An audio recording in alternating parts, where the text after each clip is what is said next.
திமுக 45.4%, AIADMK 35.3%, TVK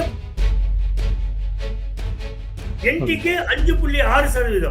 திமுக alliance வந்து 178 seat, AIADMK 56 seat. MK Stalin வந்து ஒரு 62,000 ஓட்டு வித்தியாசத்தில் ஜெயிப்பார். துரைமுருகன் அண்ணன் என்னுடைய இது எப்படிங்க சார் இருக்குது? துரைமுருகன் இந்த தடவை ஸ்லிம் மார்ஜின் ஒரு 5,000 ஓட்டுல ஜெயிப்பார். வளர்மதி அம்மா அவர்கள் அவங்க படுதோல்வி அடைவாங்க. வானதி சீனிவாசன் 10,000 வாக்குல தோல்வி அடைகிறாங்க. தமிழிசை சவுந்தரராஜன் ஒரு போட்டி வந்து 2வது இடமா 3வது இடமா தான். 6 வீடு 6 இடத்துலயுமே திமுக அலையன்ஸ் முன்னிலை. 6 படை வீடு 6 இடத்துலயுமே திமுக அலையன்ஸ் தான் முன்னிலை. திருப்பரங்குன்றம் டிஎம்கே அலையன்ஸ் ஜெயிக்கிறாங்க. டிடிவி தினகரன் யாரு வாக்கு பிரிச்சாரு? எடப்பாடி பழனிசாமி ஏடிஎம்கே வாக்கு. மெயினா சசிகலா அம்மையார் வந்து டிடிவி தினகரன் வாக்க பிரிக்கிறாங்க, அதிமுக வாக்க பிரிக்கிறாங்க. அப்ப டிடிவி தினகரனுக்கு ஒரு ஷேர் இல்ல இந்த தடவை. அவர் போட்டியிடுற எல்லா தொகுதியிலும் தோப்பாரு. ஏஎம்கே இந்த கடைசி எலெக்ஷன் அவங்களுக்கு.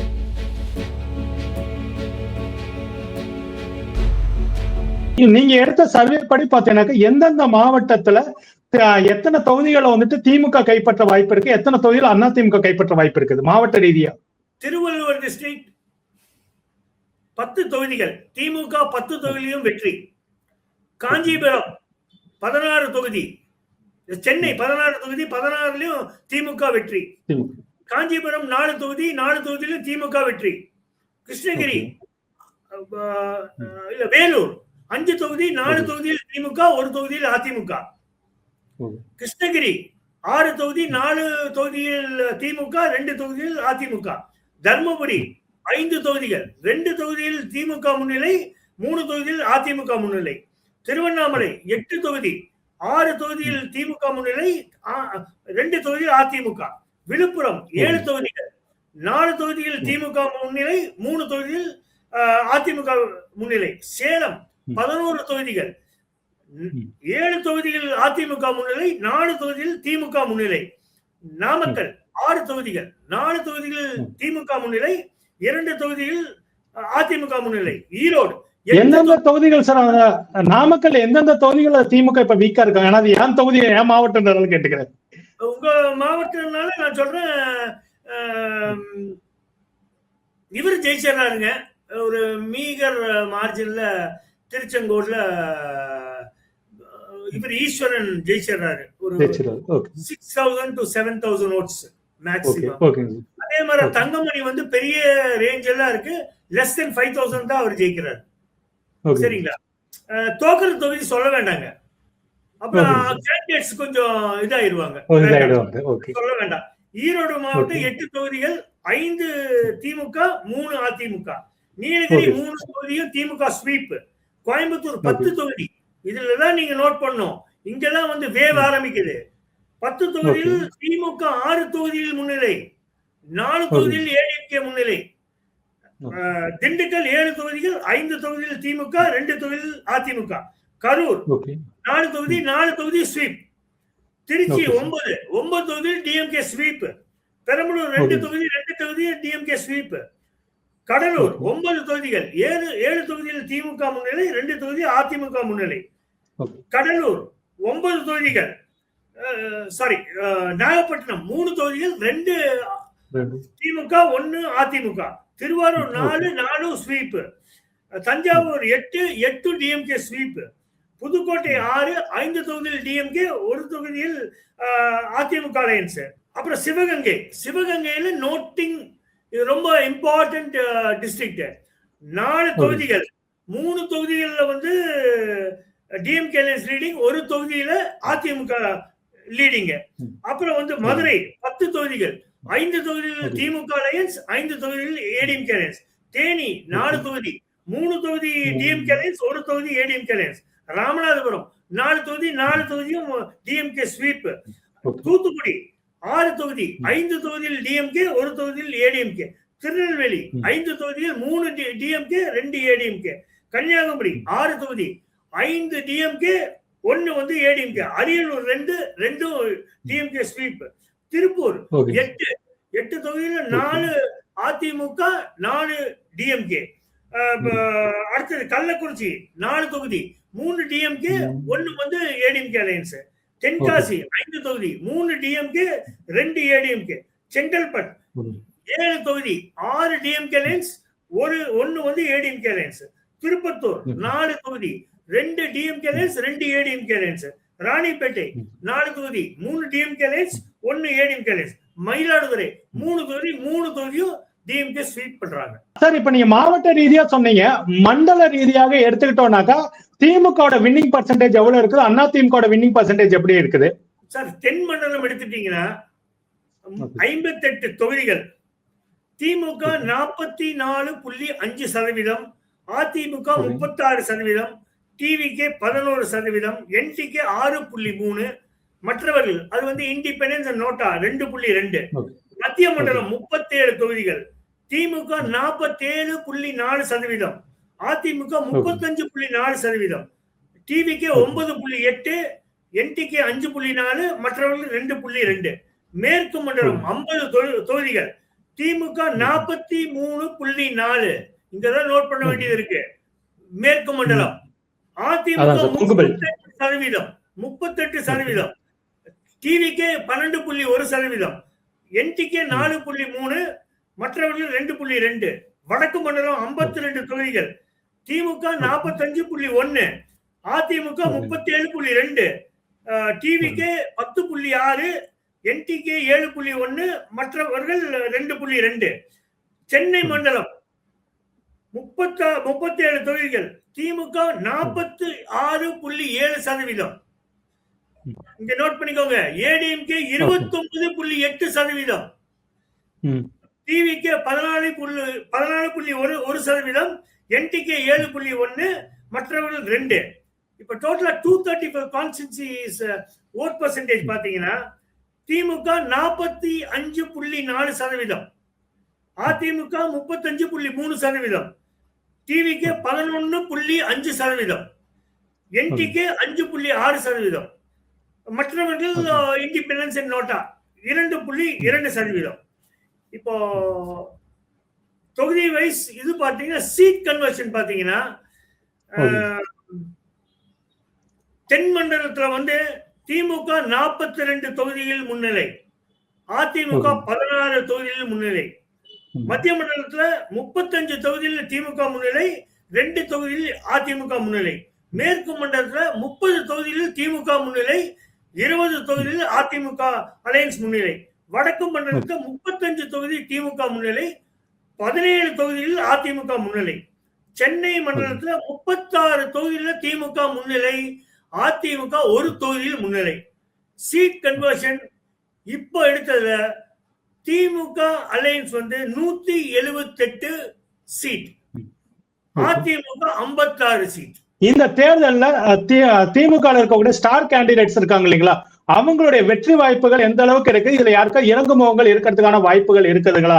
முதலமைச்சர் மு க ஸ்டாலின் அவர்களுக்கு எம்.கே. ஸ்டாலின் வந்து ஒரு 62,000 ஓட்டு வித்தியாசத்தில் ஜெயிப்பார். துணை முதலமைச்சர் சார், அவர் ஒரு 50 to 54,000 மார்ஜின். எடப்பாடி பழனிசாமியோட நிலைமை எப்படிங்க சார் இருக்குது அவருடைய சொந்த தொகுதியில? அவர் வந்து 40,000 வாக்குகள் மேல்தான் ஜெயிப்பாரு டிஃபரன்ஸ்ல. டாக்டர் எழில் நாகநாதன் சார், எழில் நாகநாதன் நியர்லி 35,000 மார்ஜின்ல ஜெயிப்பார். துரைமுருகன் அண்ணன் என்னுடைய இது எப்படிங்க சார் இருக்குது? துரைமுருகன் இந்த தடவை ஸ்லிம் மார்ஜின் ஒரு 5,000 ஓட்டுல ஜெயிப்பார். திருவண்ணாமலையில ஏவா வேலு மற்றும் கு பிச்சாண்டி இவர்களுடைய இதெல்லாம் எப்படிங்க சார் இருக்குது? 2 பேரும் ஜெயிப்பாங்க. பிச்சாண்டியும் ஈவா வேலு 2021 என்ன டிஃபரன்ஸோ அதை விட கொஞ்சம் கம்மியாகும், ஒரு 2,000 3,000. But they will win. அறநிலைத்துறை அமைச்சர் சேகர் பாபு, ஏன்னா அவர் மேலதான் வந்து பாத்தீங்கன்னா இந்து விரோதின்ற முத்திரைகள் வந்துட்டு அதிகமா குத்தப்பட்டிருக்குது, அதனால கேட்கிறேன். சேகர் பாபு நல்ல மார்ஜினில் ஜெயிப்பாருங்க. ஓகேங்க சார், நல்ல மார்ஜினில் ஜெயிப்பார். ஓகேங்க சார். இவரு செந்தில் பாலாஜி அவர்கள், செந்தில் பாலாஜி 22,000 இருந்து 23,000 25,000 அந்த டிஃபரன்ஸ் 22,000 to 25,000 ஜெயிப்பார். திமுக கூட்டணி விஜய் பிரபாகரனுக்கு என்ன நிலைமை இருக்குது? டிஎம்டிகே விஜய் பிரபாகரன் 25,000 ஓட்டுல இருந்து 30,000 ஓட்டுல லீட் பண்ணி ஜெயிப்பார். 25,000 வளர்மதி அம்மா அவர்கள் அவங்க படுதோல்வி அடைவாங்க. எஸ்பி வேலுமணி, தங்கமணி போன்றவர். எஸ்பி வேலுமணி 25,000 வாக்குல இருந்து 27,500 வாக்கு டிஃபரன்ஸ்ல அவர் ஜெயிப்பார். தங்கமணி 5,000 இருந்து 7,500 வாக்குல ஜெயிப்பார். விஜய் பாஸ்கர், எம்ஆர் விஜய் பாஸ்கர் அண்ட் நம்ம ஹெல்த் மினிஸ்டர் அந்த விஜய் பாஸ்கர், இவங்க 2 பேருமே சார். எம்ஆர் விஜய் பாஸ்கர் கரூர் வந்து ஒரு 12,000 இருந்து 14,000 ஓட்டுல தோல்வி அடைவார். Former health minister Vijay Bhaskar வந்து ஒரு 6,000 ஓட்டு, 6,000 இருந்து 7,000 ஓட்டு வித்தியாசத்தில் ஜெயிப்பார். நைனா நாகேந்திரன் நம்ம எடுத்த இதுல 5,000 வாக்குகள், 5,000 இருந்து 7,000 வாக்குகள் பின்தங்கி இருக்கிறார். வானதி சீனிவாசன் அம்மா, வானதி சீனிவாசன் 10,000 வாக்குல தோல்வி அடைகிறாங்க. தமிழிசை சவுந்தரராஜன் அக்காங்க, தமிழிசை சவுந்தரராஜன் ஒரு போட்டி வந்து 2வது இடமா 3வது இடமா தான், அவங்களும் தோக்கறதுக்கான இதாதான் இருக்குது. தோக்குறாங்க. அங்க வந்து டிவிக்கே 2வது இடத்துக்கு வருது. சார் இன்னொரு முக்கியமான விஷயம், அதிமுக கூட்டணியில பாஜகவுடைய கேண்டிடேட்ல யார் வெல்வதற்கான வாய்ப்பு இருக்குது? ஒரு 2-3 சீட் வந்து கொஞ்சம் ஸ்ப்ளெண்டர் மார்ஜின் லீடு சொல்ல வேண்டாம். ஒரு தொகுதி சொல்லிடுறேன். கன்னியாகுமரி டிஸ்ட்ரிக்ட்ல ஒரு தொகுதியில ஒரு 2,000-3,000 ஓட்டுல ஒருத்தர் லீடிங்ல இருக்காரு. அது எப்ப வேணா மாறலாம். மாறும். ஓகே. மதுரையில வந்துட்டு இப்ப சர்ச்சைக்குரிய திருப்பரங்குன்றம், அங்க வந்து பாத்தீங்கன்னாக்கா கிருத்திகா ஒரு பக்கம் இருக்காங்க, ராஜன் செல்லப்பா இருக்காங்க. ராஜன் செல்லப்பா ஏற்கனவே கிருத்திகா மேல ஏகப்பட்ட விமர்சனங்களை வந்து வச்சுட்டு பர்சனல் தாக்குதல் வரைக்கும் போயிருக்காங்க. அங்க வந்துட்டு அவருடைய நிலைமை எப்படி இருக்க போகுது? நீங்க திருப்பரங்குன்றம்னு கேக்குறீங்க, நான் ஆறுபடி வீடே சொல்லிடுறேன். ஆறுபடி வீடு 6 இடத்துலயுமே திமுக அலையன்ஸ் முன்னிலை. ஆறுபடி வீடு 6 இடத்துலயுமே திமுக அலையன்ஸ் தான் முன்னிலை. திருப்பரங்குன்றம் டிஎம்கே அலையன்ஸ் ஜெயிக்கிறாங்க. ஒரு 10,000 வாக்கு வித்தியாசம் ஜெயிப்பாங்க. சௌமியா அன்புமணி அவர்களுக்கு எப்படிங்க நிலைமை இருக்குது? அங்க தர்மபுரியில் ரொம்ப டஃப் ஃபைட்டா இருக்குங்க. நீங்க பாத்திருப்பீங்க 2000 அந்த ஃபர்ஸ்ட் பார்லிமெண்ட் போல்ஸ்லயே சொன்னாங்க அன்புமணி ராமதாஸ் வந்து 1.5 லட்சம் வாக்கு வித்தியாசத்தில் ஜெயிப்பாருன்னு. 70,000 டிஃபரன்ஸ்ல டாக்டர் செந்தில் ஜெயிச்சிட்டாரு. அதுக்கப்புறம் எம்எல்ஏ எலெக்ஷன் சொன்னாங்க சௌமியா தான் ஜெயிப்பாங்க, வேற யாரும் வரமாட்டாங்கன்னு.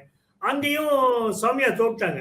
தர்மபுரி எப்போதுமேங்க ஒரு ஒரு ஒரு கிளிஃப் ஹேங்கர் மாதிரி தான் இருக்கும். பட் இப்போதைக்கு வந்து ரொம்ப க்ளோஸ் ஃபைட்டு. யாரு ஜெயிச்சாலும் 5,000 தான் டிஃபரன்ஸ். பட் நாங்க எடுக்கும் போது வந்து சௌமியா கொஞ்சம் லீடு, ஒரு 1%, 1.5%. அது எப்ப வேணா மாறலாம். ஐயா, பிடிஆர் பழனிவேல் தியாகராஜன் அவர்களுக்கும் சுந்தர் சி அவர்களுக்கு இருக்கிற அந்த போட்டியில வந்துட்டு வெளிப்படையா தெரிஞ்ச ஒரு விஷயம் தான். ஆனா சுந்தர் சியோட நிலைமை எந்த அளவுக்கு போகும்னு நினைக்கிறீங்க? அங்க வந்து சுந்தர் சி 3வது இடத்துக்கு போறதுக்கு நல்ல சான்ஸ் இருக்கு. டிவிக்கு அங்க 2வது இடத்துக்கு வர்றதுக்கு சான்ஸ் இருக்கு. பிடிஆர் வந்து ஜெயிச்சிருவாருங்க.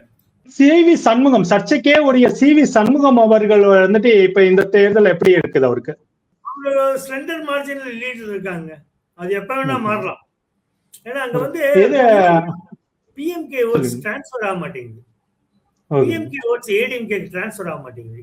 என்ன காரணம்னா பிஎம்கே வந்து 2 ஸ்பிளிட் ஆயிருக்குது. Doctor Ramadoss and Anbumani Ramadoss. அந்த விழுப்புரம் மாவட்டத்துல டாக்டர் ராமதாஸ்க்கு வந்து ஒரு நல்ல இது இருக்குது, வாய்ப்பு.